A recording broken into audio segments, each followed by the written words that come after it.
Hi ആൾ Ernest അക്കാഡമിയുടെ മറ്റൊരു വീഡിയോയിലേക്ക് സ്വാഗതം. ഇന്ന് നമ്മൾ വന്നിരിക്കുന്നത് UGC നെറ്റിൻ്റെ റിസൾട്ടുമായിട്ട് ബന്ധപ്പെട്ട അപ്ഡേറ്റുമായിട്ടാണ്. നമുക്കറിയാം UGC നെറ്റിൻ്റെ റിസൾട്ട് വന്നിരിക്കുകയാണ്.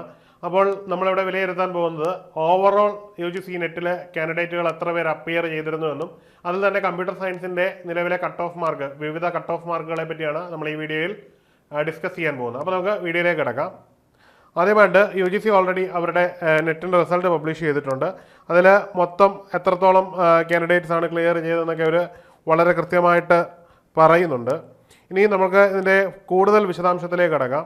അതിൽ എത്രത്തോളം കാൻഡിഡേറ്റ് ആണ് മൊത്തത്തിൽ ക്വാളിഫൈ ചെയ്തതെന്ന് ചോദിച്ചു കഴിഞ്ഞാൽ PhD മാത്രമായിട്ട് ക്വാളിഫൈ ചെയ്തിരിക്കുന്നത് 1,14,445 പേരാണ്. എന്നാൽ 42,161 പേർക്ക് PhD മാത്രമല്ല UGC നെറ്റ് കൂടി കിട്ടിയിട്ടുണ്ട്. 5,158 പേർക്ക് JRF മാത്രം കിട്ടിയതുമുണ്ട്. ഇനി അപ്ലൈ ചെയ്ത കാൻഡിഡേറ്റുകളുടെ എണ്ണം എന്ന് പറഞ്ഞാൽ 8,49,166 പേരായിരുന്നു. അതിൽ എക്സാമിന് അപ്പിയർ ആയത് കേവലം 6,49,490 പേര് മാത്രമേ അപ്പിയർ ചെയ്തുള്ളൂ എന്നുള്ളത് നമുക്കിവിടെ കാണാൻ കഴിയും. ഇനി നമ്മൾ കമ്പ്യൂട്ടർ സയൻസിലേക്കാണ് പോകുന്നത്. കമ്പ്യൂട്ടർ സയൻസിൻ്റെ കോൺടെസ്റ്റിലേക്ക് എത്തുമ്പോൾ നമുക്ക് മനസ്സിലാക്കാൻ പറ്റുന്ന കുറച്ച് കാര്യങ്ങളുണ്ട്.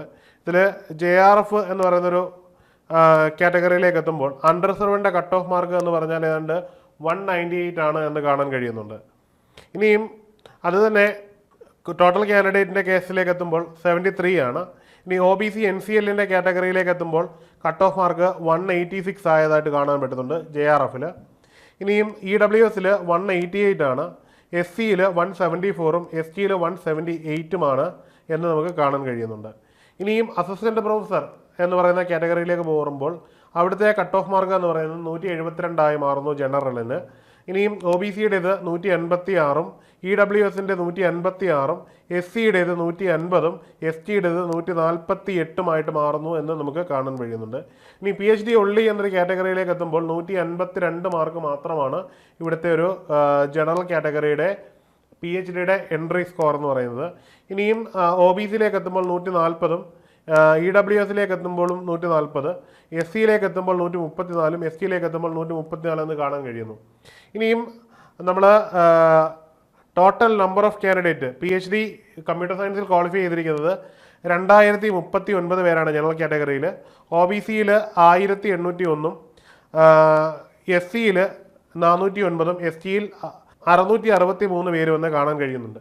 ഇങ്ങനെയാണ് ഇതിൽ നമ്പർ ഓഫ് കാൻഡിഡേറ്റ്സിൻ്റെ എണ്ണം വന്നിരിക്കുന്നതെന്ന് നമുക്ക് മനസ്സിലാക്കാൻ പറ്റുന്നുണ്ട്. ഇനിയും പറയാനുള്ള മറ്റൊരു പ്രധാനപ്പെട്ട കാര്യം എന്ന് പറഞ്ഞാൽ ഇനി നമ്മുടെ മുമ്പിൽ അടുത്ത UGC നെറ്റ് എക്സാം ഉണ്ട്. ജൂൺ സൈക്കിളിലെ UGC നെറ്റ് എക്സാം ഇങ്ങ് വരികയാണ്. അപ്പോൾ നമ്മുടെ ചിട്ടയായ പ്രിപ്പറേഷനോടെ മാത്രമേ നമുക്ക് ഈ ലക്ഷ്യം നേടിയെടുക്കാൻ പറ്റുകയുള്ളൂ. UGC നെറ്റ് കമ്പ്യൂട്ടർ സയൻസ് എന്ന് പറയുന്നത് വളരെ പ്രധാനപ്പെട്ട ഒരു ലക്ഷ്യമായിട്ട് നിങ്ങളുടെ മുമ്പിൽ തന്നെ സെറ്റ് ചെയ്യുക. ഏണസ്റ്റ് അക്കാഡമി നിങ്ങൾക്ക് ഈ കോഴ്സ് നൽകുന്നത് 2 വർഷത്തെ വാലിഡിറ്റിയോട് കൂടി 4 എക്സാമുകൾ ഉൾക്കൊള്ളുന്നൊരു പാക്കേജായിട്ടാണ്. അതായത് നിങ്ങൾക്ക് ഒരു കോഴ്സ് എടുത്താൽ നിങ്ങൾക്ക് വളരെയധികം യൂസ്ഫുൾ ആവും. നിങ്ങൾക്ക് കേവലം ഒരു PhDയിൽ ഒതുങ്ങില്ല. നിങ്ങൾ ആദ്യത്തെ എക്സാമിനേഷൻ്റെ PhD മാത്രമേ കിട്ടിയുള്ളൂ എങ്കിലും നിങ്ങൾക്ക് എന്ത് ചെയ്യാം, നിങ്ങൾക്ക് നെറ്റ് വരെ ഒപ്പം JRF കിട്ടുന്നവരെ നിങ്ങൾക്ക് അത് യൂട്ടിലൈസ് ചെയ്യാൻ പറ്റും എന്നുള്ളതാണ് ഇതിൻ്റെ ഒരു പ്രധാനപ്പെട്ട മേന്മ. അതുകൊണ്ട് തന്നെ നിങ്ങൾക്ക് ഏറ്റവും യൂസ്ഫുൾ ആവുന്ന രീതിയിലാണ് ഏണസ്റ്റ് അക്കാഡമി ഇത് ഒരുക്കിയിരിക്കുന്നത്. മാത്രമല്ല നമ്മുടെ ലൈവ് പ്ലസ് റെക്കോർഡഡ് ക്ലാസ്സുകളായതുകൊണ്ട് നമുക്ക് എന്ത് ചെയ്യാം, നമുക്ക് ലോകത്തിൻ്റെ ഏത് കോണിലിരുന്നും പഠിക്കാൻ പറ്റും എന്നുള്ളത് വളരെ പ്രധാനപ്പെട്ട കാര്യമാണ്. അതുകൊണ്ട് തന്നെ നിങ്ങൾ എത്രയും പെട്ടെന്ന് ഒരു കോഴ്സിന് ജോയിൻ ചെയ്ത് ചിട്ടയായുള്ള പഠനം തുടങ്ങണം എന്നുള്ളത് വളരെ പ്രധാനപ്പെട്ട ഒരു ഉത്തരവാദിത്തമാണ്. എല്ലാവർക്കും വിജയാശംസകൾ. മറ്റൊരു വീഡിയോയിൽ കാണാം. Good bye.